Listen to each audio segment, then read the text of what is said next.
Okie dokie. Let's play one more. One more practice run here. First of all, I gotta play my pump up music. Let's give it that light. Let's pump it up. Pump it up. Oh, except yeah.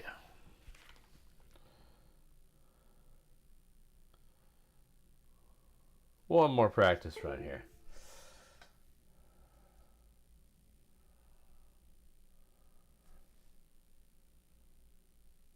Where is it?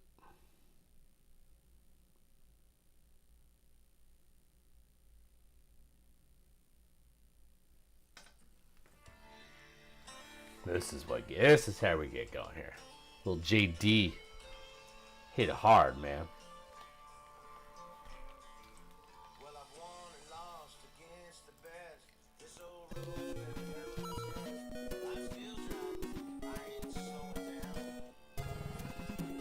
All right, US, Japan, UK, then US again.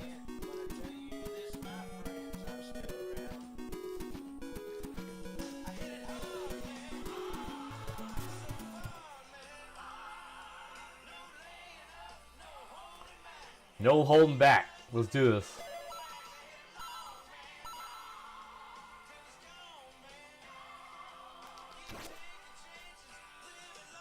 I hit it hard. Good times. Okay, let's focus on the game. Let's focus on the game, Mark. All right.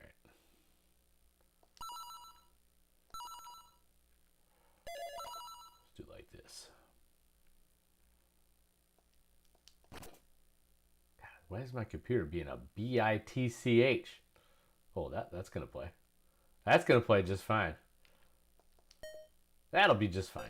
All right, what is the deal? Why is my computer being a dick? What do I got to close down? Let's close that down. Maybe a restart could be in order before we do this tomorrow, but whatever. No excuses. Let's go.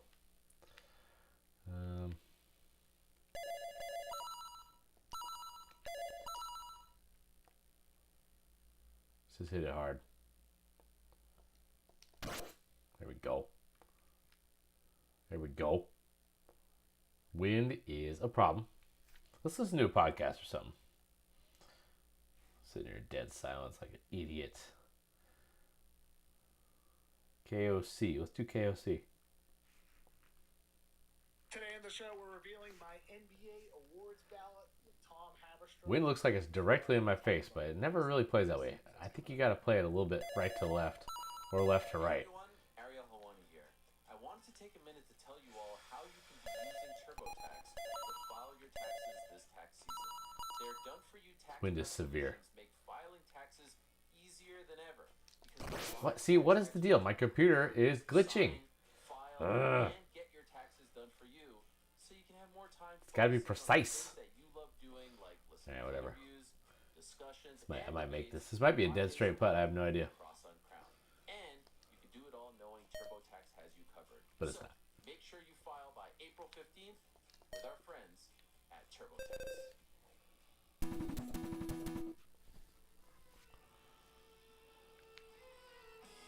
Maybe we should just do a little test out. Today we're revealing our NBA awards ballots, and we're going to talk about the Didn't glitch on that one. That's exactly what I wanted, except it's fading a little bit. What up, Tom? That'll play. What's going on, KOC? Let's get to Thursday before we reveal our awards, Tom, because the NBA standings continue to remain absolutely crazy after Minnesota beat Memphis on Thursday. Didn't mean to cut that quite so much. That'll play. Huge game. That'll play. Anthony Edwards, he could not be stopped. Zach Edey got shredded, got into foul trouble early. Anthony Edwards. Didn't mean to fade it. Why are we fading it? That was a slow. 19 from the field, 44 points in the game for Minnesota. And now, for Minnesota, Tom, there's the chance. 45-degree rule in play. Why is it glitching? What the fuck? Why is the streaming such a difficult thing? Right, still early at this point, but there's a chance Minnesota could end up with the 4 seed. Yeah, this has been a crazy concerned, Kev, like the playoffs are already here. Because look at these standings. When you're talking about the Lakers, pretty much sealed the This could be number pretty good. 3 slot. Houston has number 2. But basically, Denver can be anywhere from 3 to 8. Clippers can be anywhere from 4 Now we're to talking. 8. The Warriors can be anywhere from It's all about the 3 to 8. experience. Minnesota, Just having to play these holes, just knowing how they work. like basically nothing has been clinched yet in this big logjam here. See, Kev, like you look at these standings with Minnesota at number 8, they actually might have the inside track at number 4. Man, I'm good when it doesn't glitch. I'm telling you. Schedule is against Brooklyn and Utah, both at home, and that's a godsend for them because the other teams. This wind is brutal though. When you're looking at the standings, they're kind of playing against each other. They're going to be in this like Royal Rumble bloodbath against each other, whereas Minnesota can finish this easy breezy at 2-0 and end up with a home court advantage in the first That's round. way too They're far. at 8 right here. So going to the other teams, Memphis, they finished out the season Holy at shnikes. Denver against Dallas. This might not be that bad though. At Portland against the Clippers. They're at We Sacramento. can gauge the and at pace Golden here. State. Denver, they play Memphis, and then at Houston. Lakers, they play Houston. Too hard. Holy shit. So low key, Portland has like 2 spoilers that they could play here to finish out the season. I can't wait to watch those. And then Kev, the question becomes, Houston, do they want to play, Too hard. potentially the Memphis Grizzlies or the Denver Nuggets? And they can kind of decide how this plays out because they're playing against Denver. They're hosting Denver in that final game. So Took that one. That was a little tentative. Man, that was a dumb bogey. I'm still not really sure what happened. You let them win. You let Denver win that game. That's what I think. You let Denver win that game. You rest your guys. Let Denver hopefully get the 4 seed, and you face whoever ends up in that 7th slot. That's what I think. I don't think you want the chance of Jokic there. And also, by the way, I think Denver is gonna win out this season. That's just my prediction. I think they're gonna end up at 4. I think they're gonna beat Memphis on Friday night. I think they're gonna beat a resting Houston team on the final day of the regular season, and they're gonna clinch the 4 seed. That's my gut feeling there. I think so. I think for Minnesota and a lot of these teams, it's more of a fight. Get down. God, the wind is just out of control. Oh my gosh. I feel like I'm getting so unlucky here. Warriors game on the final day of the regular season could be the biggest bloodbath game, the biggest playoff-esque game of all of these ones we're talking about, because that could be the team that wins that game will be out of the play-in, and the team that loses That was a pretty good try. the 8th seed, Need just a little more juice. Like it could get absolutely nuts these final couple days of the regular season. Like you said, Tom, it's already the playoffs. It already is the playoffs, and it makes me even more excited for the West playoffs when we're seeing kind of the way these games are going this week. Because Yeah. every series This is gonna be good. It doesn't matter. Too much. Darn it. Yeah, and also I Give me a putt. Yeah. gamesmanship on Sunday. Again, one of the things we talked about last week about how All right. you're talking to the NBA That was a break. has created like an all-day, like the Sunday. Oh boy, look at this Every wind. team is playing on Sunday. There's no games on Saturday. Every team plays on Sunday in 2 time slots. It's gonna be awesome. I love this. It's going right up against the There we Masters. go. Who cares? It's gonna be great. Any NBA fan, the Venn diagram of Masters fans. There we go. NBA fans, I'm sorry if you gotta pick and choose. I don't know if it's that much of an Is overlap. there but I'll any tell you chance I this, can get this here? It's gonna be a lot of fun. I'm locked in for the Blazers broadcast on Sunday against the Lakers, and I'm Let me give it a curious to shot. see what they do. Are they gonna rest Luka and LeBron and try to get them some extra, juice going into the postseason, or are they trying to say like, hey, Hook we is a only have problem. so many games with JJ Redick, Luka, Austin Reeves, and LeBron. We got to get as many reps with these guys as possible. Yes, exactly. And in the East, try this out. Cleveland on Thursday night, another good win for them. They've won 6 in a row. They have a chance to get the 3 seed. Oh no, I peened the crap out of it. Currently, it's the Knicks, Pistons, Pacers, Bucks. Which matchup would you rather see there, Tom? You want Pacers to face the Bucks, or Pacers to face the Pistons, and vice versa with the other teams? There's no wrong answers here, but I'll go with Milwaukee against Indiana. Just Too kinda hard. read those I'm just not very good at that. last year, and I think there's still. That's why we're practicing though. Remember the Tyrese Halliburton weird tunnel story from a couple years back? Like, I do think there's a lot of kind of bad blood between these 2 teams, and so I would love Indiana Milwaukee.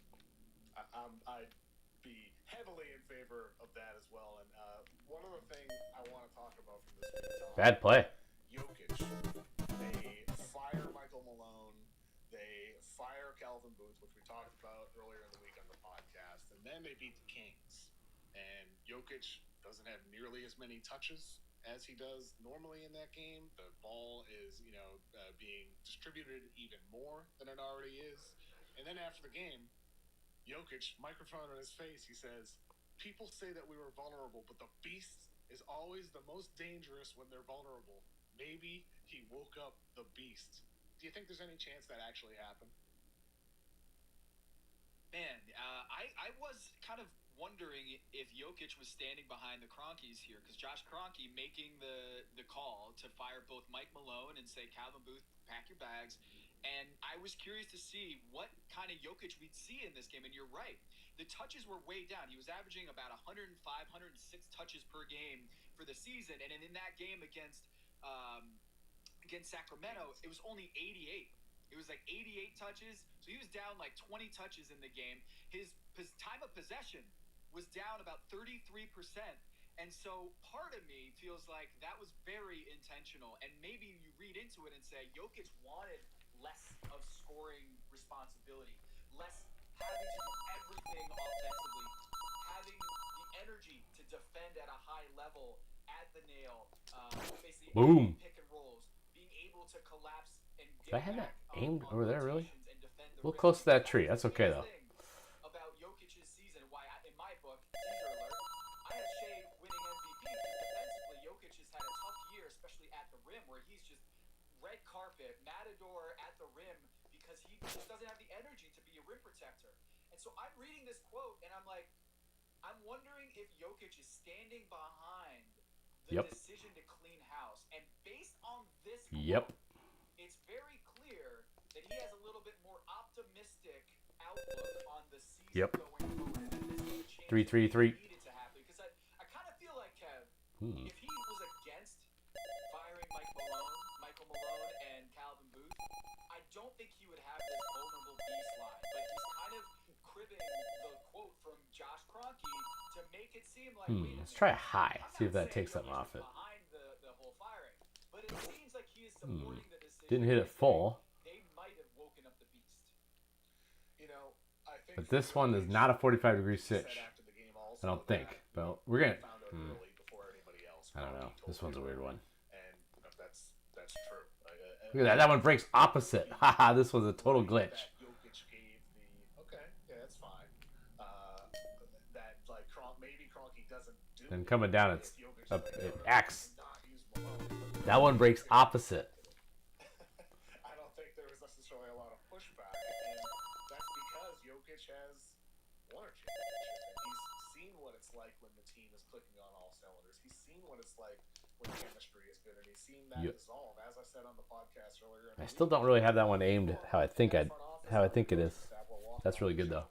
It's supposed to be a little further back. Talking to a lower level front office member, and Booth or Malone would be in the corner, like, what are they talking about? Are they? Is there conspiring against me? Like what's going on? There wasn't any trust between the front office members and the coaching staff members, and so I'm Should be sure pretty good. He sees all that, and he's like, this isn't championship culture.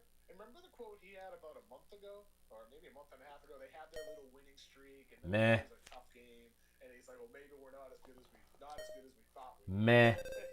Like he's always been pretty honest and forward this season. And this whole just a big bastard. A few weeks ago, how I show the team film where they're like, coach, you're tripping, and like he's basically saying, I've lost the locker room. Like translation, I've lost the locker room. People are not. Get away from the OB. What the hell? Jesus. I was just having trouble with the aiming. I think it was the right decision, despite it being so late in the season. What does the driver do? Let's just try. Michael Malone. What's the driver do out of this? Battleman has always been their offensive coordinator. It does fine. Used to be a head coach, always been highly respected. Oh, come on. Get in the fairway. It's worth the gamble here, considering the lack of chemistry that Malone and Booth had together. You can't have that lack of continuity, that lack of connectedness, I need to say, between your front office and coaching staff and ownership. So it was the right move for Denver, as we talked about earlier in the week. Let's talk about awards, though. You mentioned that you have SGA over Jokic. God, I just cannot aim. My aiming sucks. My MVP ballot first here. This is my ninth year with a ballot. toughest choice so far because on one hand, you have Jokic having an all-time season, 30 points, 13 boards, 10 assists, absurd levels of efficiency, and the diversity of his offense is remarkable. Low and high posts, off-ball cuts. He's one of the NBA's best three-point shooters. Boom! Bobs, drives, handoffs, coming off screen, offensive boards. When you look at the synergy data for all of those play types, he's just amazing. Everybody knows that. It's another all-time great season by one of the greatest offensive talents the league has ever seen. But he was not at the same level defensively, in part because of this massive offensive load and responsibility he had. The Nuggets had a bottom 10 defensive rating, and Jokic is in part to blame for that as one of the 5 on defense. And you could say, well, he's dragged them to almost 50 wins. Murray's had a down year. Gordon's missed 30 games. And this is all during a season where they fire their coach, they fire their GM. There we go. We finally hit this fairway. There hasn't been any chemistry. Coach lost the locker room. They'd be in hell without Jokic, and that's a good argument for him as the MVP. However, you need to look at the other side of this here, of course, because there's SGA. By far the best player on by far the best team, 33-5-4 on incredible efficiency for a guard. Of the players historically to average over 32 points, over 5 assists, over 60% true. Come on, get in there. Plus, over 2 steals and blocks combined per game. Michael Jordan did it twice. James Harden did it. Jordan did it 3 times. Harden did it. Pretty weak. And none of those teams by Jordan or Harden had won over 55 games. And that's in part because of SGA. They have 66 wins right now with a chance to get to 68, despite Chet playing just over 30 games, despite Hartenstein playing under 60 games. The Thunder had a plus 26.7. That's pretty muscly. rating Get in that minutes fairway. Without Chet Holmgren, without Hell Isaiah yeah. Hartenstein, and without Jalen Williams. So even without their second best player and their 2 bigs, they This should be pushed perfect. for nearly 70 wins with SGA. They were dominant without This should be those perfect. other guys on the floor. Without them, with only SGA out there, they're incredible. Hell yeah. Go in the hole. Average without him, and that's partially because of his defense. Jokic, the That was defense not close is to going in the hole, but it was a very good shot. He wasn't the weak link despite his massive offensive load. He was an excellent defender. A block per game, almost 2 steals per game, aggressiveness, awareness, communicating. He helped set a tone for that team. So I think the argument is incredibly strong for both. I wouldn't knock anybody for picking Jokic, but because one player dragged his team to 50 wins despite everything, and one player was the best player on the best team, both having awesome seasons. But my vote goes to SGA. Me too. I mean, you just laid it out perfectly. The 2-way play of Shai Gilgeous-Alexander is sealing the award for him in my book. Shai Gilgeous-Alexander is one of the best shot I thought it was going to go over, but I wasn't sure. 21st in the NBA in blocks. He's got more blocks this season than Giannis Antetokounmpo, Jared Allen, and Draymond Green. I'm going to repeat that. Shai Gilgeous-Alexander, who's a guard, who's the head of the snake offensively for them. Ay, Leading ay, the ay. league in scoring. And That's, he's see, got that's a more dicey blocks method. than Giannis. For some reason, I can't Jared Allen, who's quite alive, pull that one off. of the best How's that defenders in the possible? NBA. And Draymond Now we got Bogey out of the deal. How's that You know why it's possible? possible? Because he's that talented. He's that talented. He's that I don't know. I might have to abandon the whole aggressive 4-iron, 5-iron bullshit. It's killing me. Using this 6'6" dude, super strong, super smart, well-disciplined, the way they play both ends of the floor, it's kind of a symbiotic relationship between me and the Well, that is coach. bad. That's going in the water. Shai Gilgeous-Alexander, the consistency is outrageous. Should've done something else. In scoring by a mile, but more importantly, Man, what is the deal? he's had 72 Very weak straight sauce. games with at least 20 Last try points. here. You know how crazy that is? That's more than anybody in the NBA, and it is 4th all time behind Wilt and Oscar. So Wilt has done it twice, where he's had 126 games of 20 plus. Wilt Chamberlain also did it again, 92. Oscar had 79, and then tied for 4th all time. As of this recording, he is tied for 4th all time at 72, tied with Kevin Durant and Michael Jordan. 72 straight games with 20 plus. He's top 21 in blocks. He's top 2 in steals. This guy is basically 50, 40, 90. If he wasn't, he's at 38% three-point shooting. There's an argument to be made for Nikola Jokic offensively as the best player on the planet, and I think he is the best offensive player on the planet. Get up there. Behind him, you can say Oh my goodness. Alexander, you can say Luka Doncic, but in terms Brutal. of all-around game, no one checks off more boxes than Shai Alexander. This is the best defense we've seen in a very long time, and he's a big part of it. You can't say the same for Jokic. You know, I think that's spot on, Tom. I mean, look, I'm not gonna. Not good. I'm having a real rough round here. Really unlucky. I'm not gonna fault anybody for picking Jokic. It's just he's outstanding. He's unbelievable. The argument for him is strong, the way I laid that earlier. But everything you said, everything I said for SGA. Here we go. It's not just picking the best player and the best. Stay in the fairway. Oh, we got a chance to get home in 2 here. Leveled up his play even greater than he was last year when he finished second. And rightfully so. I thought he could finish second. I thought he should have been second or third last year. Actually, I had him third. I had Luka second on my ballot. Give it a shot. This could be close. Third. So, like, he's way better this season than he was last season.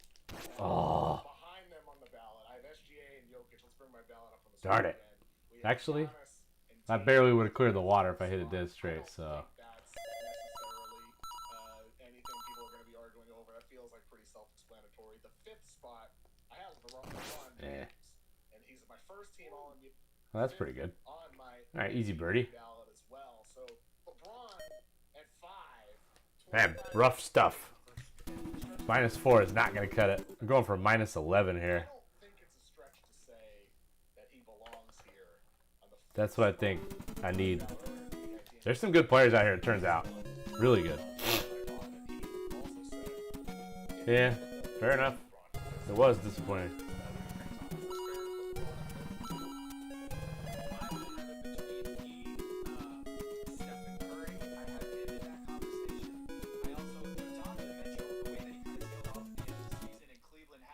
Yeah, get involved. Are you gonna participate? Chance to assert himself as that number 5 slot, but I understand it's going to be up for grabs, that 5 slot. LeBron has been a really consistent performer. Ooh, that is way off the mark. As the guy who was the face of the franchise with JJ But it's so bad it's good because now I can actually hit it over the trees. Remember earlier in the season, he had one of his worst three-point shooting streaks of his entire career, and people were like, "Oh, he's done. Like he can't shoot like he used to. His shot's broken." And then he rattled off one of the best, the hottest three-point shooting stretches of his career. The fact that he is even in this conversation is crazy. It is crazy. And then you got Steph Curry, who's been all the way, like, offensively. Oh, that was a good try. And a guy that has so much gravity still at this age, who's able to drop 50, able to drop 60. What's play on the cart? What you mean by that? I can't argue against LeBron James. Defensively, earlier in this season, he wasn't as sharp. But you know what? Everybody at that number 5 Ooh, that is not a good shot. That needs to get the fuck down. A little bit of weaknesses that you can, All right, we're fine. count against them. But LeBron James, man, the way the Lakers have maintained sanity throughout what is an outrageous season and completely buried the whole Bronny James controversy earlier in the season. No one's talking about that anymore. Oh, That's part man, of the how am I reason missing is that? LeBron James has quieted all the critics and continued to play at an extremely high level, and that consistency counts for something. Number 5, it's 2025, and LeBron James could be the number 5 slot in the MVP. Shakey's That's Pizza. insane. Tom, and the listeners, I want to get your feedback on my All NBA team. Shakey's First team Pizza. is the same as the top 5 for MVP with SGA, Jokic, Giannis, Tatum, and LeBron. Second team, I've got Mobley and Mitchell, 2 Cleveland Cavaliers there alongside. There we go. Jalen Brunson, Ripped. Anthony Edwards. That sounds about right, Camp. I don't really remember. Stephen Curry. Okay, we get. Let's make a run here. Let's get an eagle or something cool here. And Ivica Zubac. Any issues, Tom, with my selections or the teams chosen with my 3 All-NBA teams? Any issues here? Probably Steph. I assume Steph would play. Yeah, Steph would be second team for me over Jalen Brunson. Let's go try something here. I do wonder, who are your toughest cuts here? So Yeah, that's the thing. Yeah. Halliburton was a very, very tough cut. He's been outstanding ever since the NBA Cup. I think with Okay, look at this shot. she scored more. Huh. I know it might sound silly, but Wow. like there was a stat posted on X the other day. where Pretty it's sure like, I have, but I'm not 100%. 5 times less per game when he just misses his Oh, I missed the putt though. thought that was really Tough read. indicative of his style, where sometimes he's just too passive as a scorer. I think he needs to be in the playoffs for Indiana to truly be a finals threat. He needs to be, 28, 29 point per game scorer, and I think he has that in him. So I'm not get there with him as all NBA, but he was very, very close. A very tough cut because he's been part of a solid defense. He's been an outstanding playmaker. Tough cut. Harden was a cut. Siakam, I considered him. Alperen Sengun from Houston, he was a really tough cut, probably the toughest of them all. Those are just a handful of the tough cuts from the third. Oh. I love Zubats, dude. I love Zubats. That is a bold pick to team all NBA. Almost got the ace. He might be the best defender this season in the NBA. We'll talk about this later.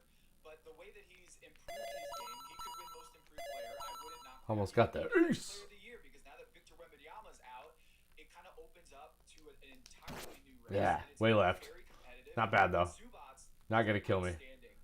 No, the timing was way off there. I think might be at this point the most underrated player in the NBA. His two-way play and the ability to, I mean, that Clippers defense has been top 2 basically the entire season. And once they get Kawhi and James Harden, Norman Powell's been in and out of the lineup. The constant is that dude Zubats. So I'm not knocking that. I like that pick, and it also I think is important to acknowledge that the My goodness, what is going on? I'm just all of a sudden just pin seeking here. Look at this. What the fuck? Just getting red hot all of a sudden. These are tough shots. Really tough shots. Wow. It still is vastly important to have a really good five, and centers still matter at a high level. That was freaking crazy. I probably would have Shane Goodwin in there. Okay, it's gonna be just over. But it's a coin flip for a lot of these guys, and for Tyrese But Halliburton, also very close. he's been good. But Yeah, it's just tough. I couldn't. I would have tried to hit it one less. highest variance players in the NBA. At home, on the road, it was like Jekyll and Hyde for much of this season. And that Oh my consistency gosh, how close is that? cost me some votes here, and I'm with you. This is going to be a very competitive race, but I got Shane Goodwin as the representative for the Houston Rockets in those 3 teams. Very fair to have Sengun on there. He's been awesome this season. And I'll tell you what, I mean, I know this is a regular season award. I look forward to seeing how he performs. Oh, in the no. postseason because, I think with the Rockets, they've been great this year. We'll talk about Don't go in the bunker. later. We'll talk about, if they get any other awards as well. Amen Thompson, Defensive Player of the Year. Should be. I don't know how this is gonna work. Let's just try it. Specifically, he's borderline All-NBA this year.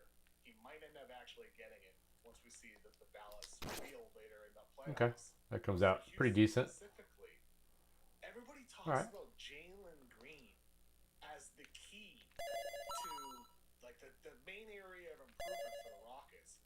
But to me, it's how does Sengun perform in some of these high leverage games? Are teams trying to attack him? Do they do it successfully? Or does he continue to show that, hey, I'm not a defensive liability anymore? Does Backspin. the lack of a reliable jumper become an issue for Houston? Because sometimes during the season, we know how their offense can get. The win was way bigger, way more of a factor than I thought it would be. With Sengun, I look forward to seeing how he performs in this playoffs for Houston. Wow, it's just Regular season, without a question. super short. He was my toughest cut. We'll do more awards right after this quick break. Sauce of a weak nature. Hey everyone, Ariel Hawani here. To be fair, that was kind of a tough pin placement. How you can be using TurboTax to file your taxes this tax season. Their done-for-you tax prep solutions. Oh my God, how are we so far off all of a sudden here? Tax experts will prepare, Yeah, that's OB. sign, Jesus, file, can't do and that. get your taxes Can't done just for you, so you can have more time focusing suck on like the that. things you love doing, like listening to interviews, discussions, and debates 5 days a week across Uncrowned. And you can do it all knowing TurboTax has Don't you know. covered. So, Just make sure no to join focus. us on April 15th with our friends at Lack of TurboTax. focus.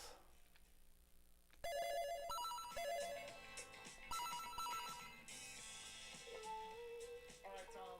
Let's talk about rookies. Who you got for Rookie of the Year? Man, Reese Shea's making a chase for it, isn't it? Like, Yeah, they're getting it going a little bit. Really impressive what he's done lately. Well, this is a pretty good shot. He's been Jesus. balling out, but I got Steph Castle, Rookie of the Year. This guy has been performing as basically their playmaker down the stretch without Wemby, without De'Aaron Fox, and playing at a really high level. His shooting percentages, you would like to see them improve a little bit more based on his athleticism and based on his decision making. You would Super expect it to be a little bit higher, but he's been so good down the stretch. As good as Reese Shea has been in the scoring column, I think Oof. Steph Castle has been the more complete player consistently from start to finish this season, and Castle's my pick.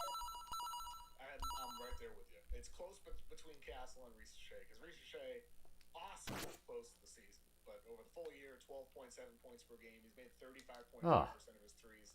Closed the year well over 40%, 42.4% from three since January 30th. And you gotta feel optimistic that, you know, hopefully he carries this into the future, even though he's been very streaky in the past. This is a very difficult shot. Catch and shoot threes. He's coming off the screens. It's movement off the catch. He looks great.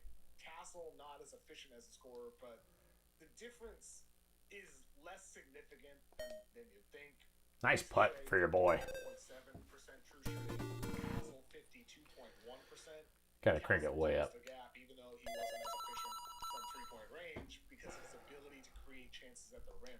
He had triple the amount of unassisted shots at the rim. Grip it and rip it. Drawn fouls. Castle didn't shoot as well from three, only 28.3% from three, but he was far better as the creator, as a playmaker. He had 594 pick and rolls this year, 150 isolations. Ricochet, only 83 pick and rolls, only 13 isolations. Both had huge scoring games. Ricochet scored over 28 times, but Castle did it 20 times. And that's in part because Castle is a created player. We're just not playing well.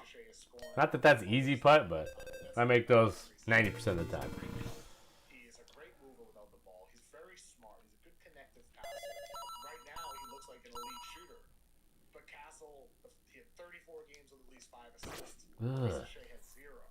And so offensively, to me, Castle's, as you argued, Tom, he just did more.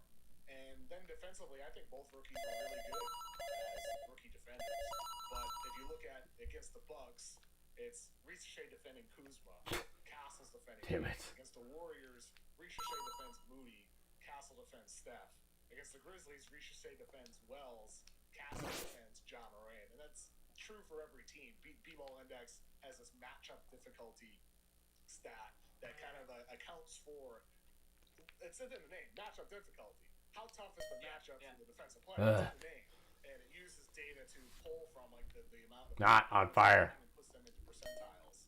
Ricochet matchup difficulty is in the 49th percentile. Castle is in the 97th percentile. So I think that goes to show like the load he carried offensively, Tom, and the amount of tough matchups he handled on defense. And we saw he did a solid job against Steph, and that's shocking. That's a pretty good shot. The Warriors this week.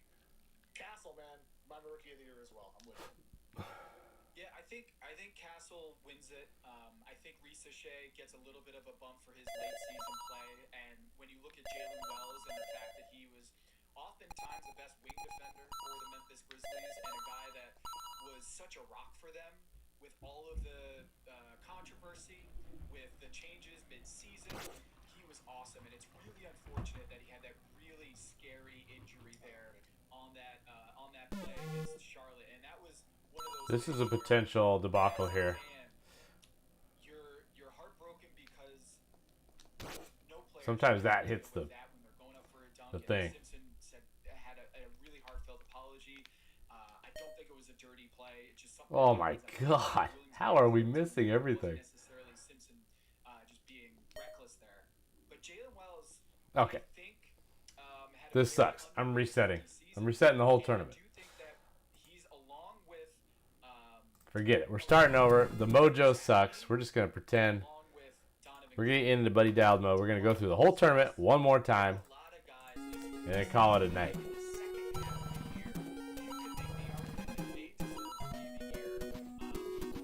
Starting over.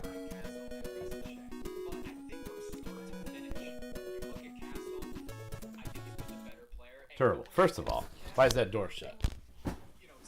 Making me hot. It's kind of like a redraft award where it's like he might have gone number 1 if we did a redraft right now. Are you about his It's U.S. again. U.S., rookie class? Japan, UK, then U.S. again. Was I think better than a lot of people expected. Donovan Clingan had like the best rebound rate for a rookie of all time. Wasn't able to stay on the floor as much because of the fouling, but there have been some really bright moments from this rookie class that started out as the worst rookie class. I wrote about it for Yahoo, the worst rookie class ever. But there were some nice moments down the stretch, especially for Modest Buzelis, who, man, that guy is super talented. You know, I actually don't think I changed my rankings too much. I'm pretty happy with what I had in 24. I had Shepard 1. I'd stay with that. I had Clingan 2, Castle 3, Buzelis 4, Devin Carter 5. I maybe bump Devin Carter down. Go in. Because he's an Oh. upperclassman out of Providence. Did not have a great year for Sacramento. But he also missed the start of the year with injuries. So Brutal. it wouldn't be a large drop for him. I had Sarr at 6, and I had Edie at 7. Yeah, no. So I'm pretty happy with my top 7 rankings. Maybe like I moved Ricochet up. I had him too low. I moved McCain up. I had him at 12. I'm happy having him at 12, but I moved him up more. And so I think redrafting Reed. We didn't see a lot of Reed Shepard this year, but every time we did for extended minutes, it felt like it was good, really good, sometimes awesome, including this week. Nice. So maybe we'll see it again this weekend if Houston's Settle. testing their stars. Oh. They have their Brutal. guys playing again, but I think I'd stick mostly with what I did for the 2024 draft originally in a redraft, except for a couple tweaks. Ultimately, though, Castle. If Reed played for the Washington Wizards this year, he would have won Rookie of the Year. There's no doubt in my mind. No doubt. I think he would have as right? well. Like, Matt, if he got everything Bob Carrington did, he wins Rookie of the Year. I think any time he got oxygen, anytime he got playing time, if he played for Charlotte, Get on the if he green. played for Washington, if he played for a team that needed a point guard or someone to absorb that This is a kind tough putt. of scoring and distributing responsibility, like he would win. And because he's on a team, the Houston Rockets that are trying to win a championship this year, I understand why people would be out Tough on putt. Reed Shepard and saying like, look, they got a number 3 pick who barely played this season. We're still on that bandwagon, dude. Like, I'm still on Reed Shepard. Let's pull up my first team all rookie. He is not here. He's not on any of the teams. I have Wells as in 3rd for Rookie of the Year. Edie and Khalil Ware rounding out the first team. There it is. I feel like with Khalil Ware, he's been excellent this year for the Miami Heat. Oh, no. Which has not been a great year for them, but he's been very impressive. And then on the second team, I have Alex Sarr, Donovan Klingon, Missy, Buzelis, and Kyle Filipowski. This is tough, man, because there were a lot of candidates this year. You can make games played don't matter, so you could consider Jared McCain, but he got injured so early in the year. Check that. Bob Carrington. Go crazy. Oh, that did good. That did the shit. Isaiah Collier. I'm not giving myself good putts here. Really good to close the year. Ron Holland with his defense and just how steady he's been. Jamal Shed, Justin Edwards. Like, there's a lot of guys you could consider for the second team, but this is what I See ya. God damn it. Any standouts here? Are you mad that I had Klingon on the second team instead of the first team, Tom? 45-degree rule in play somehow. Filipowski, by the way, against Klingon, 30, 18, and 5 the other night. Like, Filipowski showed out. Like, that was a monster performance. And yeah, not many people are watching Utah Portland on a Wednesday night overtime game. But dude, Filipowski showed out. It was an incredible performance from him. 30, 18, and 5. Not many rookies are putting up that. And look, when you're talking for the second team slots on the That would have been a good one. down rookie season, I'm not gonna hate it. I'm a guy who watched Filipowski. When Wake Forest beat them last year, and then Filipowski had that whole injury when we rushed the floor. I had a little bit of a sour taste on Filipowski, and his stock going forward just wasn't the biggest fan of that guy. But college stuff aside, Filipowski was fantastic down the stretch here. And again, some of that is just playing time. Is that he was able to get these touches, able to get these minutes down the stretch for a Utah team. He wasn't necessarily trying to. It's gonna go miss to the right. Every game to win. But Probably. That's what you need. Maybe not. In order to get to these type of accolades. Get on there. Yeah. Let's move on to Defensive Player of the Year. Yeah. There's a little bonus birdie. I didn't think I earned. Thompson for Defensive Player of the Year. I'm doing it, man. I'm picking on Ben Thompson. This year, I think he was the best defender in basketball. Granted, Victor Wembanyama got injured halfway through. Less than 6 feet on shots less than 6 feet from the basket. Opponents shoot 9.7% worse when Ahmed Thompson is defending. Less than 10 feet, 9.5% worse.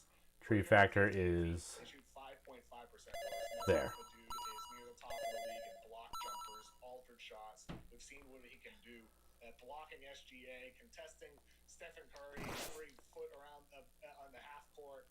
94th Okay. percentile in matchup difficulty. Okay. According to D-Ball Index. He always Okay. defends the opponent's best player. He's defending guards, John Morant, Donovan Mitchell, SGA, Curry, bigger Okay. wings, Anthony Edwards, LeBron James. He's even defended guys like Evan Mobley and Naz Reid, bigs, and he does it at an being an elite help defender. He's not just an on-ball stopper guy. He's jumping passing lanes. He's an interior shot blocker.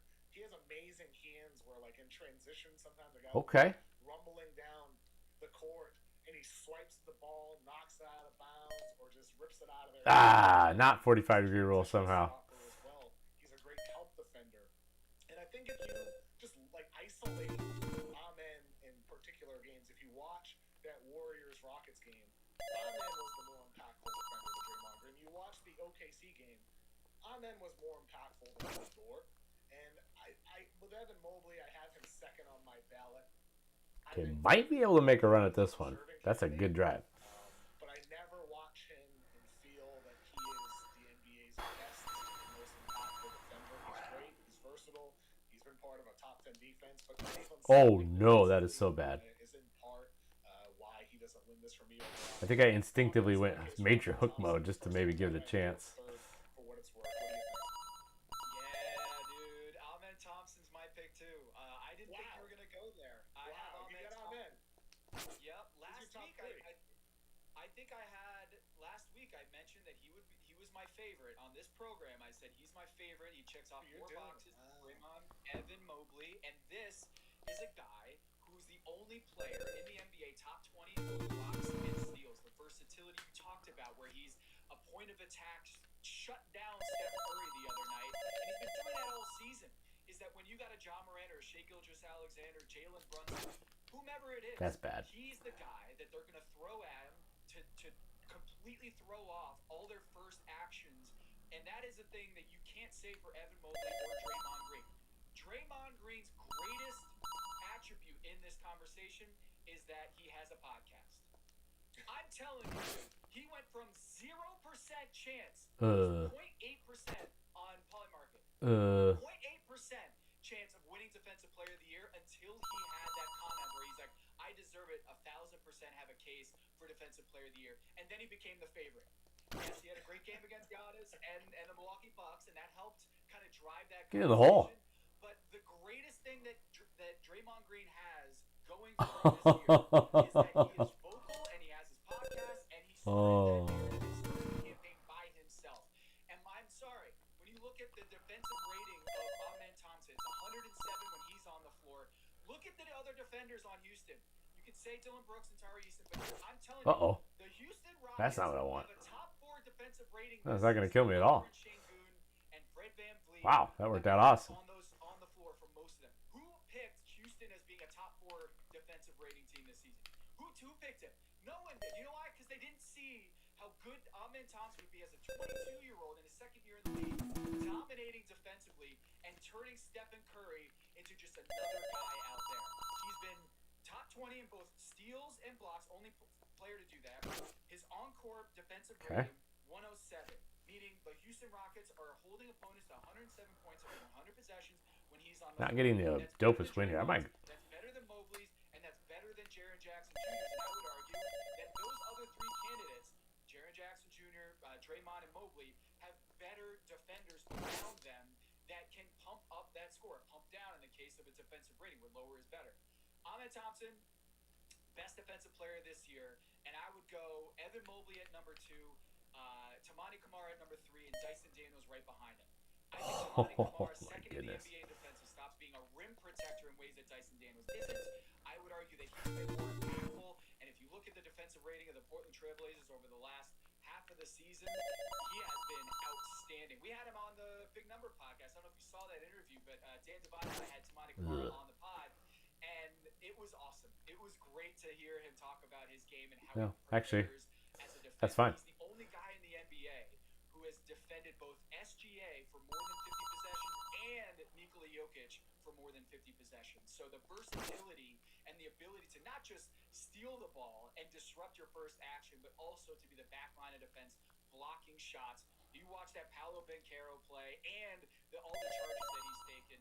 I think he gets the edge for me at number 3. But hey, I can't argue with Lou Dort there. Can't argue with Dyson Daniels. I just think that Draymond Green, he's been a good defender, not a great one. And by the way, I think this is right.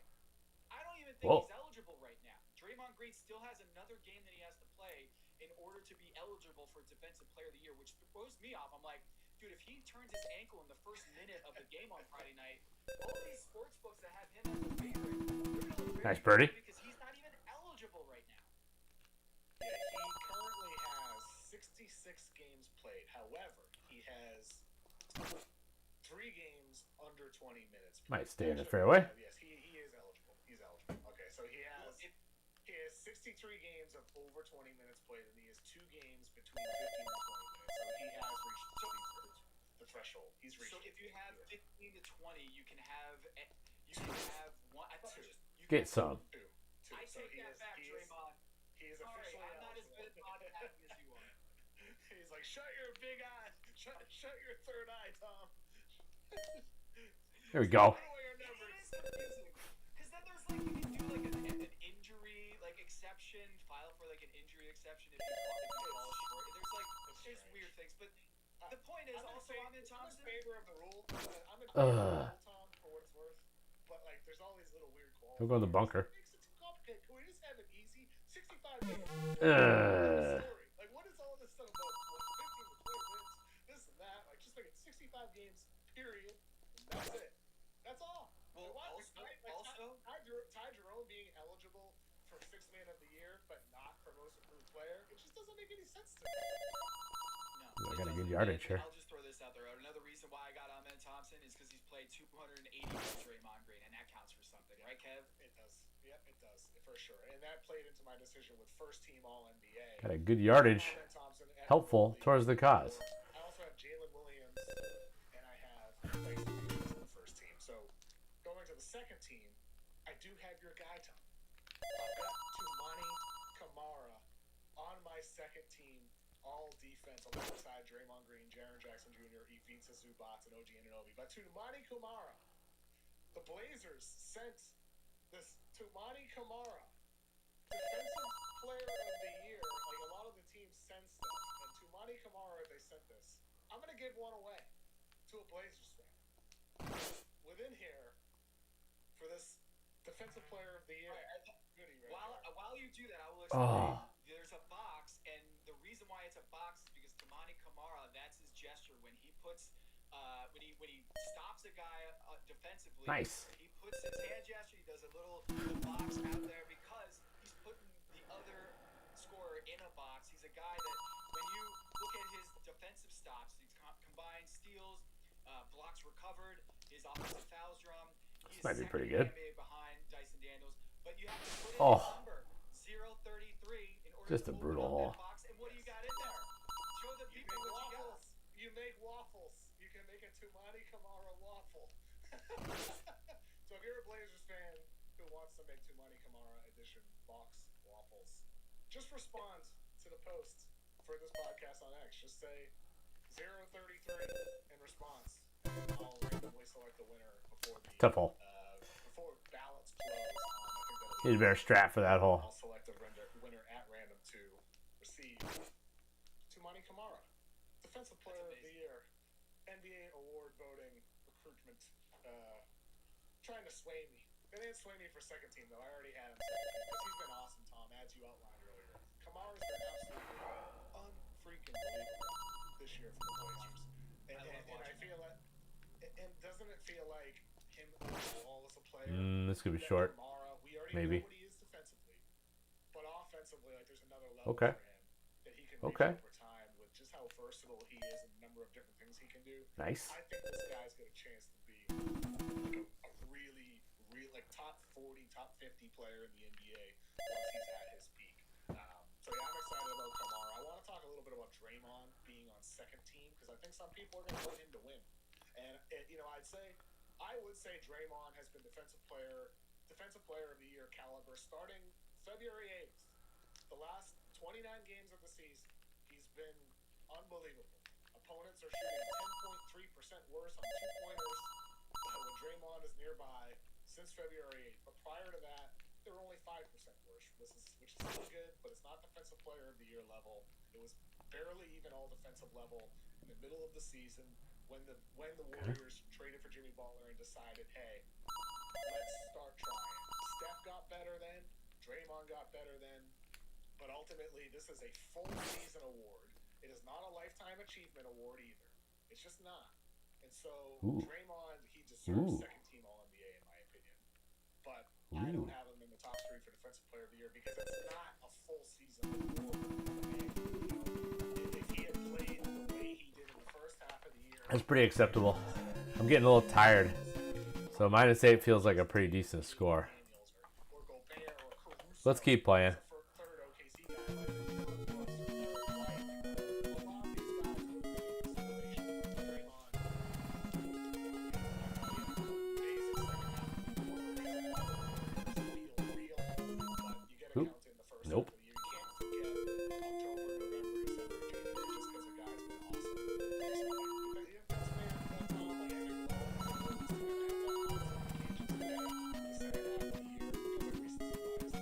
Yeah, and let's just call it out for what it is. This was Victor Wembanyama's award, and I would venture to guess that if there was no 65-game rule, I think you might see people in a sympathetic way be like, dude, that guy was the best defender of the year by Wow. far while he was on the floor, and consider That is going to be large. guys are barely getting to 65 games in the first place. You might see people be like, you know what? Because of the huge margin and the substantial gap between Victor Wembanyama and the rest of the league defensively, and you see what the San Antonio Spurs have done defensively since he's been out, that you might see people vote for Victor Wembanyama. So in many ways, I feel like this is kind of the consolation award, and I know Draymond Green has deserved to get more than one, but when you look at the full season, like you said, the season, this is not the best since Wemby went out. This is not the Got best the eagle on your first hole? This is not the best. That's what I'm talking about. This is about 82 games. Who was the best defender? And Ahmed Thompson, in my book, has been the best defender. And I would I should have played that. I knew that because it always goes left to right there. Victor Wembanyama might have won this whole thing. I'm with you there, Tom. And Tough to not Draymond deserves get a birdie on the first hole after you hit a super shot, but the wind was a little crazy. but Here it is again. he's partially a generational defender because of what he does in the playoffs, and that's why I think there should be playoff awards, not just Finals MVP, like the defensive player of the playoffs. Like Draymond Green might have 6 of those. You know, like to me, that's something that is missed in the postseason. They give out awards for the best defender of the full playoffs, the best scorer, the best offensive player. What the? Of the full playoffs. Did I miss something there? Was that a shitty lie? All of these types of things, I would really love to see the NBA install. If you're gonna have a clutch player of the award, you can't have that for the playoffs. I mean, come on, let's Let me ask you this. Okay, let me ask you this. Do you think Draymond would trade his rings for Rudy Gobert's 4 Defensive Player of the Years? No. Not a He's chance. not. Not a chance. You know what would happen? Rudy would trade All right. all of them. And you know what Count it. when That was awesome. is talking to Elizabeth Moss and he's like screaming at her. Never watched this. I never watched the show. Okay. Well, I'll just say to. It's on my list for Sunday. she wants more recognition. She wants more praise. And Don Draper screams at her and says, "That's what the money's for." And in the same way, for Rudy Gobert and all his Defensive Player of the Year awards and Draymond feeling like he deserves more, that's what the rings are for. That's what the banners are for. Like, you can't have everything. And if you are going to trade, if you want more Defensive Player of the Year awards in the regular Peter was season, glitching. okay, but I'm just saying, Draymond Green, you've got all the rings, you've got all that notoriety about your defensive play in the 16 wins of the postseason. That's fine. That's what you play for championships for, and Rudy Gobert would trade all of those for just one ring, like you said. And so I think Draymond's right. He might deserve more Defensive Player of the Year awards based on the entirety of the season, if you include postseason. But that's not what the rule is. That's not what the award is. And I feel like that's what the rings are for Draymond. You can sleep at night with those rings. Solid. It might not be super comfortable, but I would imagine you sleep better at night because of those rings than if you didn't have any of those. Spot on, Tom. Let's take one last quick break, and then we'll talk about the There we remaining go. awards. There we go. Now we're playing some NES Open. Stay on the green. Ariel Hawani here. Okay. I wanted to take a minute to tell you all how you can be using TurboTax. Now we're talking. to file your taxes That's a this good birdie. season.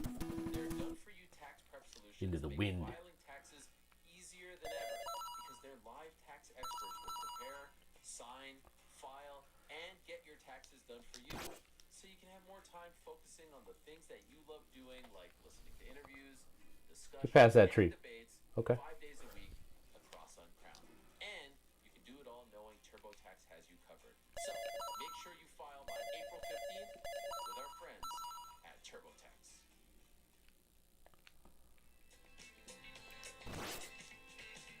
Didn't mean to fade it quite that much.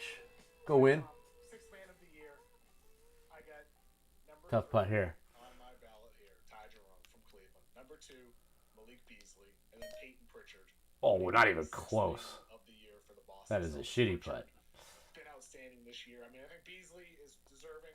He's the better three-point Yeah, shooter. then the 40. I got 45-degree fucked, maybe a little bit there. Debacle. That's what you get for just having a shitty putt. What the hell? I was way off. 7.8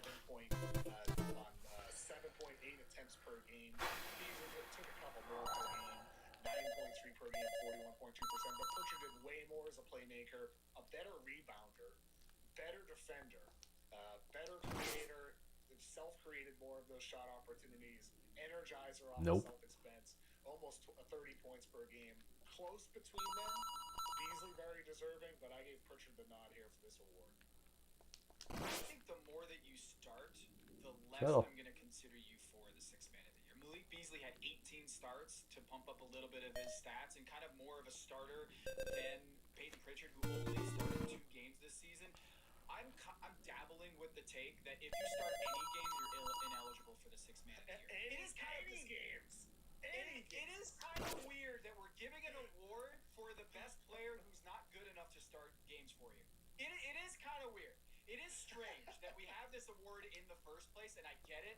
They want awards for not just the top players, who want guys to get recognized in the middle of the league. Why not reward this sixth man important? Ugh.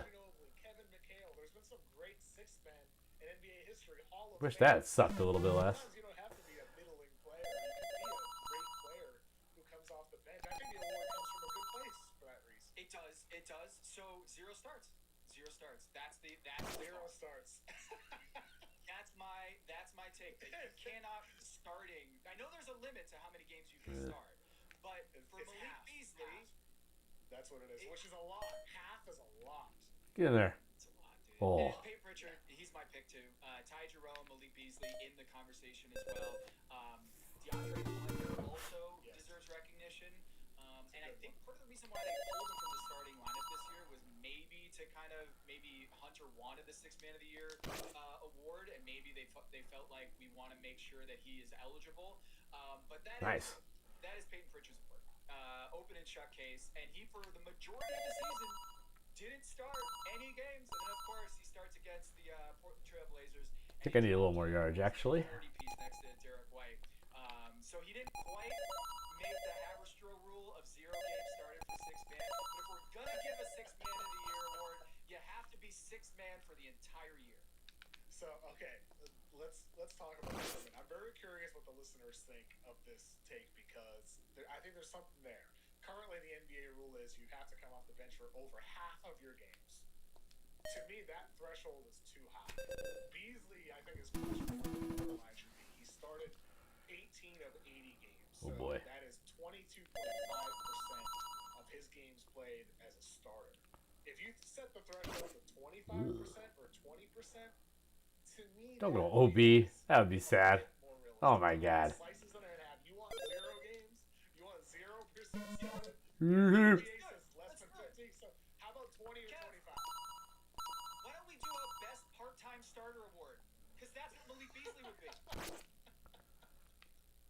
Let's do it. Why not? If we're good for a full-time. This hole blows. I need a better strap for this hole. Holy shit. Starter award. No, we wouldn't do that. But that's Malik Beasley. He started 18 games this year. I don't know why this is the hill that I want to die on, but Peyton Pritchard is the most pure bench player in the NBA. Most pure reserve. Most pure sixth man of the year because he's only started 2 games. So hats off to Malik Beasley. Great shooter, amazing player off the bench for the majority of the season. But if you're starting 18 games, I'm sorry, you're off my ballot. I actually thought Pritchard was easy. Like, Struggle. Pretty easy overall choice. Like Beasley's deserving, but Pritchard, everything he does for Boston, he's awesome. Let's move on to Coach of the Year. I got Kenny Atkinson from the Cleveland Cavaliers. This one, no big surprise considering their massive improvement this Should have season. factored in the To break me, on that, some of the actually. tougher choices were the second and third slot, because this year there's a lot of Yeah, that's a double, triple bogey. Mark Daigneault from There goes OKC, that. JB Bickerstaff with the Pistons improvement. Rick Carlisle, I feel like, has been way overlooked in this for the Pacers. You could say JJ Redick, Ty Lue, and Ime Udoka ended up being my second and third slots for Coach of the Year, with Kenny Atkinson winning it. Ty Lue, Kawhi Leonard plays less than half the season. Powell misses a ton of time. Roster gets shuffled mid-year with a trade for Bogey. They have the number 3 defensive rating. He helped them stay afloat offensively without Kawhi Leonard. And ever since they got Kawhi back, they have been absolutely stellar with Kawhi on the floor. I think he is deserving a second. And then with Udoka, they had one little blip, a 6-game losing streak in the middle of January to February. They're 32 and 14 before that, 20 and 8 since. He helped this team develop their identity. Too much. I'm just not playing good. Number 3 in defensive rating for the full season, Tom. Udoka is part of the reason why. With the scheme he installed, but also the mentality he has on the floor and the tone he sets as a coach for his team. And everybody falls in line with that. And Udoka, to me, is the third slot ahead of some of those other guys. I mean, I think Pistons fans are going to be pissed at me, especially after having Beasley second. But I couldn't go with JB because the Pistons were 7 and 18 this year against teams with a top 10 net rating. 7 and 18 against teams. I always hit it over the screen. They weren't great against the best teams in the league. They really beat up on the weaker teams in the East, some of the middling teams. They were very good. They deserve all their praise. But for top 3 Coach of the Year, with I think a loaded year, I just gave the edge to Udoka as the 2 seed. I gave the edge to Lue as a seed in the West, and Kenny Atkinson for overhauling that Cleveland Cavaliers team. Is that fair, Tom? I have JB at number 2, behind Kenny Atkinson. I have Daigneault at number 3. So you mentioned it. It's going to be really tough to sort out 2 through 8 on this ballot. If you were going to do a top 8 Coach of the Year candidates, you could probably fill any of those 8 in any order, and you can make a case for it, right? Like, the thing about JB Bickerstaff, it's so funny, is that Kenny Atkinson might win the award because of how disappointing the Cavs were last year under JB Bickerstaff. So it's this weird dynamic where if you're voting Kenny Atkinson, you're almost saying that JB Bickerstaff did such a poor job last year with this talent, and Kenny has done such a great job unlocking Evan Mobley, getting Ty Jerome to be 6th Man of the Year candidate, getting Donovan Mitchell and Darius Garland playing like you're not worried about them taking turns, and then Jared Allen, of course, being as dynamic as a playmaker, not just a rim protector and finisher. It's been an awesome team to watch. I think it's harder. The marginal value of a win is so much greater at the 50 to 60 rather than the 20 to 30 or 20 to 40. I think that it's so much harder to be a team that 45-degree fucked. A plus 10 Why? net rating in the NBA. One of the best net ratings we've ever seen in the NBA, the Cleveland Cavaliers this season. That's way harder to do on a night-to-night basis than, say, moving from one of the basement dwellers to a 45-win team. And look, this is a bad argument to make that JB Bickerstaff is the deserving Coach of the Year after what they did to the New York Knicks on Thursday night. But I would say this is a full season award, and Kenny Atkinson, with the expectations coming into this year and where they are now, no one has moved the needle in the title conversation more than Kenny Atkinson. I did not have them as a title contender, period, coming into this year. And they are Go in the the hole. top tier and have been there for months. And KOC, Mark Daigneault, it is insane that he's going to probably, I don't think he's going to finish in the top 3 this year. I don't think he's going to. And I think that's insane considering this team has the best point differential in NBA history. Yeah, and they've dealt with absence in the Ooh. no Chet for a portion, no Hartenstein to begin the year. It's like That needs to find a happy place. I mean, it's pretty did. remarkable that they've been able to be this amazing defensively and this amazing offensively. It's not just SGA; it's Daigneault as well with that. Like he it feels like anytime Ousmane Dieng is on the court, he's playing well. I mean, from a player development perspective as well. The other Jalen Williams has triple doubles. The other Jalen Williams. Like, this team is so well coached, man. I can't wait to see what they do in the postseason, dude. Me too. too. So, Oh. I got Pistons fans really mad at me right now for JD Bickerstaff not in my top 3 coach of the year. Malik Beasley number 2 for 6th man of the year. Most improved. Everybody's talking about Cade Cunningham. Who do you have the most improved, Tom? Oh, I'm curious. I'm wondering if you're going to do this. You're not going to give JB Bickerstaff Coach of the Year top 2. You're not going to go Malik Beasley. Are you going to go 3 for 3, the hat trick, by basically being public enemy number 1 in Detroit and not give it to Cade Cunningham? Because me, I got Dyson Daniels as my most improved.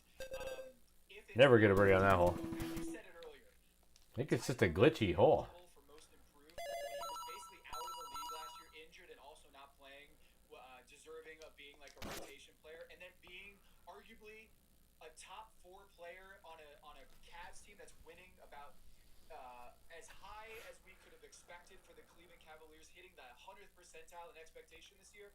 That Ty Jerome is not eligible for most improved player is so asinine to me. It makes no sense. This guy has been awesome.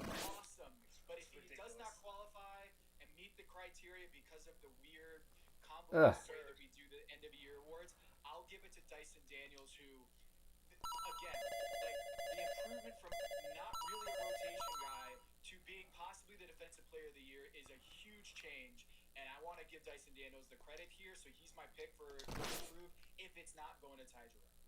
Yeah, I mean, so Dyson Daniels is deserving for sure. I had him 2nd on my ballot. I had Christian Brown from the Denver Nuggets 3rd on my ballot. I feel like he's been way overlooked in this whole discussion with his massive improvement offensively, a huge uptick in volume, and an improvement in efficiency as well. But I have Cade Cunningham winning the award. Oh, I got Cade winning the award. I got Cade Okay. winning most improved, and I know a lot of people were like, "Oh, the number 1 pick shouldn't be eligible. They're supposed to be really good." Well, last time we saw Cade healthy, it was like, hey, he's all right. He's good. He's solid, but he's not. Okay. Pick expectations. He's a solid player. He's maybe the 80th. Oh, if I would have hit that full. Best guy in the NBA, and he goes to an All-NBA level. You talk about the leap it takes to go from 40 wins to 60 wins versus 20 wins to 30 wins or 40 wins. Cade went from, is this guy a bust?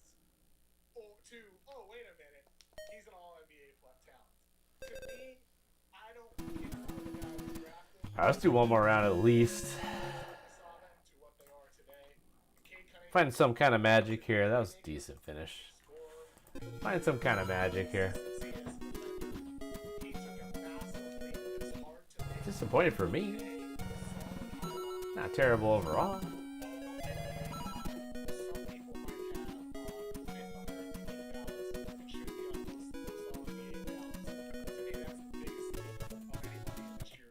Despite Dyson Daniels, despite Christian Brown, despite a fair amount of guys, Zubats, Austin Reeves, your guy Denny Avdia, a lot of candidates. Ty Jerome, who was not eligible, unfortunately. I've got Cade number 1 because I don't factor in where the guy was drafted necessarily, Tom. To me, it's about year-to-year improvement. I can't get behind this. I can't. You look really disappointed in me. I am, dude. I You want me to get knocks in the door and phone calls from Detroit. That's what you want. You were hoping for it, but look, it's true, man. I voted for. There we go. This could be really good. To me, it's not just an award for borderline role player to really good role player. Yeah, last year, Cade Cunningham, 22.7. Is this gonna get 45 fuck? Let's check it out. Assists per game. He shot 45% from the floor, Lucked out. 36% from three-point land, and 87% from the line. You're telling me that improvement from 23, 8, and 4 to what he is this season is more impressive to you than what Dyson Daniels has done, or that Christian Brown has done, or that Ty Jerome has done? It's like the guy was really good last year. He was really good this year. It's not just a numbers thing, though. It's just not. To me, that's part of it. It's not just a numbers thing. Dyson Daniels was a great defender for the Pelicans as well. He was an awesome defender for the Pelicans. Dyson Daniels, the argument for me is like, oh, wait, how much he improved offensively? Honestly, too. Offensively, yeah. Daniels has improved. But Cade Cunningham, the volume, the increase in minutes, the increase in responsibility, the improvement as a playmaker, to me, Cade took a big leap from solid,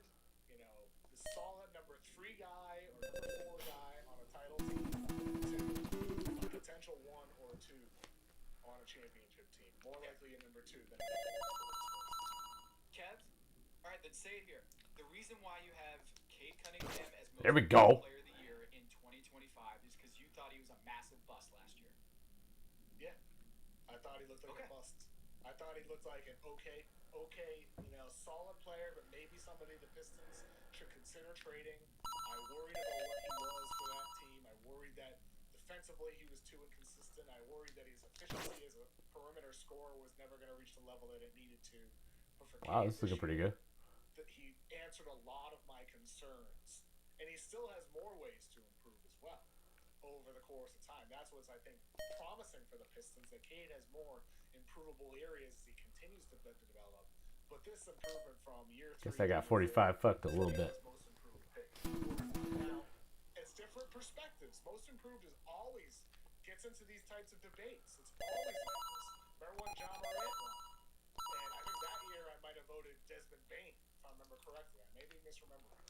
Might have been different years. But like John, number 2 pick, it was the same thing then. Well, should he really be a candidate for this? It's always like role player versus top pick for this debate. Maybe the NBA needs to make a rule. You have the 65-game rule. You have this rule for half games for 6-man. Maybe you can't be a top 5 pick or a top 3 pick and be eligible for most improved player. Maybe the NBA needs a rule for this as well. Peace. I don't know what the rule change would be, but I appreciate you standing on your take, because I think for people who are arguing for Cade Cunningham to be the number 1 guy in the most improved race, you are admitting that you thought he was a massive bust. Because there's no other argument. There's no other argument that a number 1 overall most improved player of the year. Not bust at like the Markelle Fultz type of level, but bust to number 1 pick expectations. This was my same thing I said earlier in the Reese show. He might be a bust if the 3-pointer actually isn't going to come along. Like, he needs to be able to shoot the 3. Well, he's shooting the 3. There we go. He looks like a really good role player for 10+ years, and maybe more than that considering his range of skills. With Cade last year, it was like, well, yeah, he can score inefficiently, high volume, good stats, bad team player. Here we go. I'm not so sure he's actually that great. I think you look at player rankings, nobody would really have him in the top 70 or top 80. He was a borderline top 100 guy for the Pistons through the first 3 years of his career. But now at this point, he's an all-NBA guy. Like, for sure, all-NBA guy. Part of the really good Pistons defense, part of the reason why they had the big improvement. Look at me, I'm on this friggin' island. But you're right. Maybe I was too low on him before. Maybe that's what you're saying, right? Well, no, I'm just saying that implicitly what you're arguing, or anyone who picks Cade Cunningham here, is that he was not nearly as good as you thought he was, because he's not an MVP candidate. Like, you're not like SGA, Jokic, or Cade Cunningham, because in my book, that's the leap you would have to make. For Cade Cunningham, who averaged 23 and 8 last year, and his 3-point percentage has not improved, his field goal percentages have improved a little bit, his all-in-one metrics have improved a little bit. Oh boy. I'm saying he has not improved, but what I'm arguing is, considering how good he was last year, in order for me to put him atop this race, it would be, is he an MVP this year? Is he the best player in the league this year? And that jump, I think, would be requisite for me to be the number 1 overall in this race.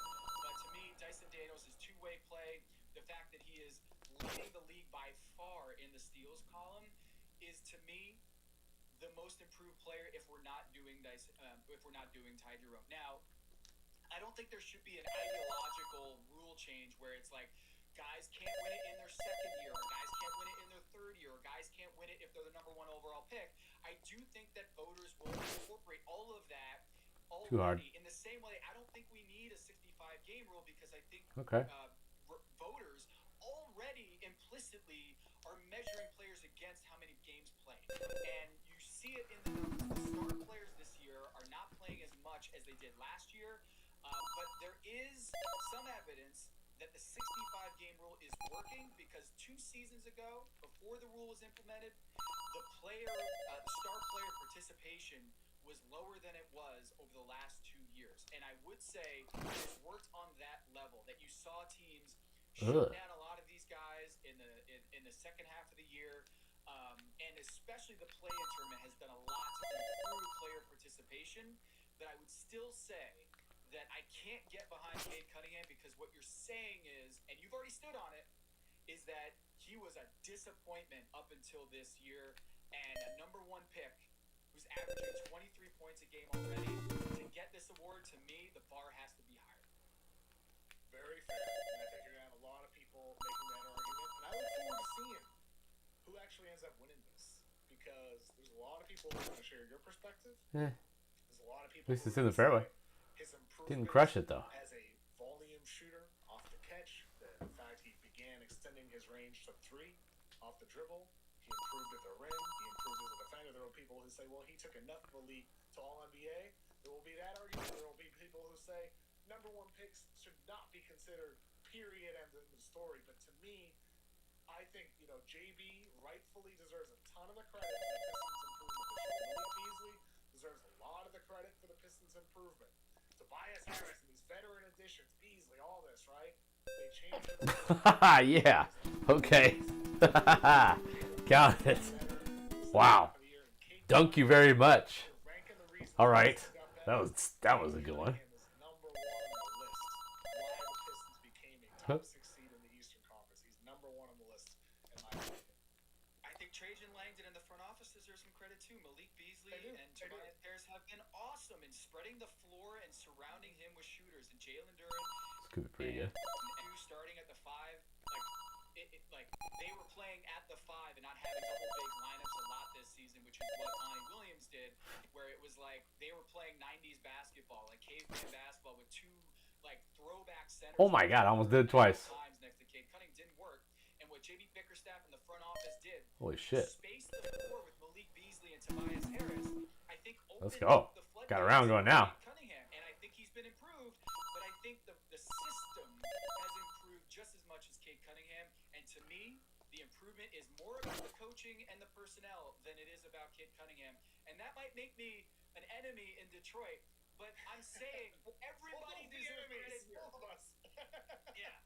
We'll both be enemies of Detroit. I look forward to seeing how that season closes out for them. The Pistons and Bucks play twice to close the year. There's still, if the Pistons win both of those games, they'll be the 5 seed instead of the 6 seed. Milwaukee is on a little bit of a winning streak here, 6 in a row. Good vibes in Milwaukee right now, but we'll see. Who knows? Maybe Detroit rattles off 2 in a row and steals the 5 seed from the Bucks. Tom, this is fun, man. This is fun. Oh my. We had some surprises. That's a big time putt right there. Some good disagreements. Happy with both of our ballots. Very happy. For people, a little peek behind the curtain, you would not share me your ballot. I was getting prepped for this. Nah, no, that's not gonna work. Like, nah, I'm putting Tom on the block list. You blocked me from the document, and you know what? I think that's for better content. You're a great host, but also a better producer. Good job, Mike. Yeah. I saw on the dog last night. I just blocked Tom Haverstro's email. Did you think about? All right, I'm gonna ask you honestly. I want your honest, like, fully transparent. Whoa. Did your Cade Cunningham vote have anything to do with your Coach of the Year award vote, or your 6th Man of the Year award? In the sense that I'm crediting Cade more than JB Bickerstaff. Okay. Yes. Because I have JB in my top 3, and I think a lot of people are going to have him in their top 3. I just feel like Ooh, that needs to get deserves a lot of the credit, so does the front office. in the fairway. Darn My it. assessment of the team, I think Cade deserves. This is an eagleable hole. But there'll be a lot of disagreement there with most improved. I can't wait to see how this vote shakes out. I think we know some of the results. We know in all likelihood because of the spoilers. Dude, I had a dope eagle camp. It was sick. The straw poll, big spoilers. That SGA probably wins MVP. But other than that, this could be really contested. I'm gonna make it a highlight. You'll see it later. I think rookie of the year will be Castle and rookie of the year will be Shea, though. But other than that, I don't know. That a babe? I don't know. Like, there could be a lot of surprises, Tom. I can't wait.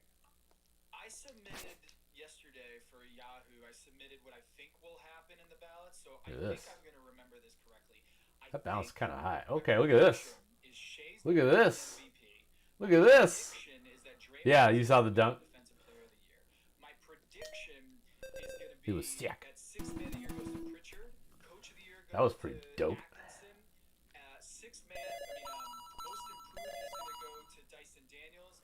And missing here? I think I got them all. Oh boy, that is too much hook, fam. I think Jalen Brunson. Yeah, I think So that's my Wow. prediction of how it will go. But as you saw on the ballot in the past hour of this pod, I have some controversial opinions on this, but I do think that the one that I'm most looking forward to seeing and how it all shakes out is Defensive Player of the Year. Look at this. That one, Another good shot. man, Come that on, was just- baby. I think Evan Mobley, Wow. Mason Daniels, the Okay, we got a hot round. We might just call it a night after this one. We finally got a hot round going here. is because they don't have a platform like Draymond Green on his podcast. That's my house. Tom, thank you for joining me today, man. Appreciate it. You got it, Kev. Get down. And a big thank you to Mike, Emmy, and everybody else on that document that Tom was not on for producing today's episode.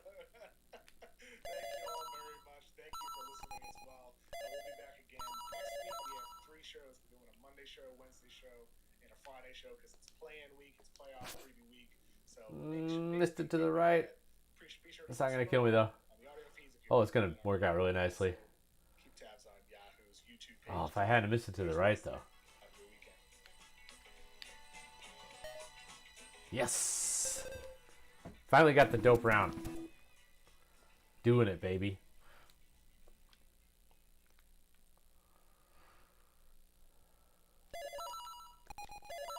Hey everyone, Ariel Maloney here. I wanted to take a minute to tell you all how you can be using TurboTax to file your taxes this tax season. Their done-for-you tax prep solutions make filing taxes easier than ever. Yeah, I just figured out on this one the long or the hard driver doesn't really do you any favors. And get your taxes done for you, so you can Oh, I got kind of an awkward shot here. that you love doing, like listening to interviews, discussions, and debates 5 days a week across Uncrown. And Just a little to the right. TurboTax has you covered. So make Pretty sure you good shot, follow though. April 15th with our friends. Okay, okay. Oh, how's that not on the green? Let's try this. Bit of a disaster, but let's just do it.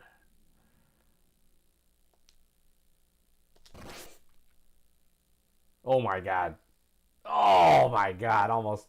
Oh, that would have been sick. The bird though. Alright. Best round in a while here if we can just close out strong.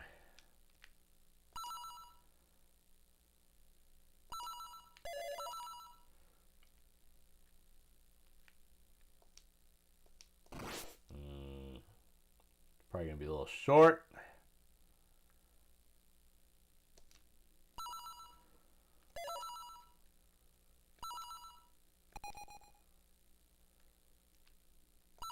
Let's get crazy with the cheese whiz.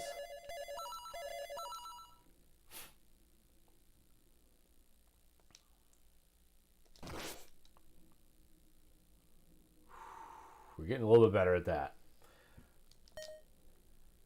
6 or just go 6 iron, probably would have made it. Alright, I do not like this hole. I do not like green eggs and ham.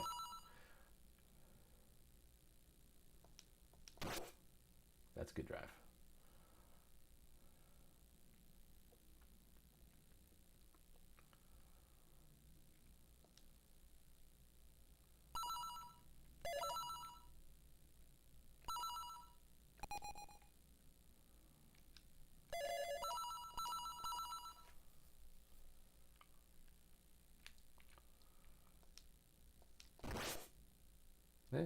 Gonna be on the green at least. Tough putt alert, but nothing we can't handle. This looks really tough, actually.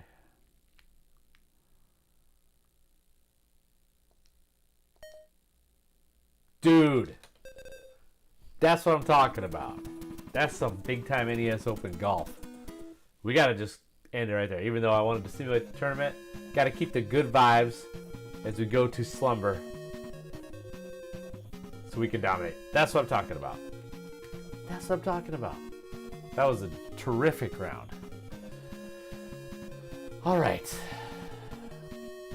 Very good, very good. All right, Camp, good luck the rest of the way. I'm going to bed. See you in the morning.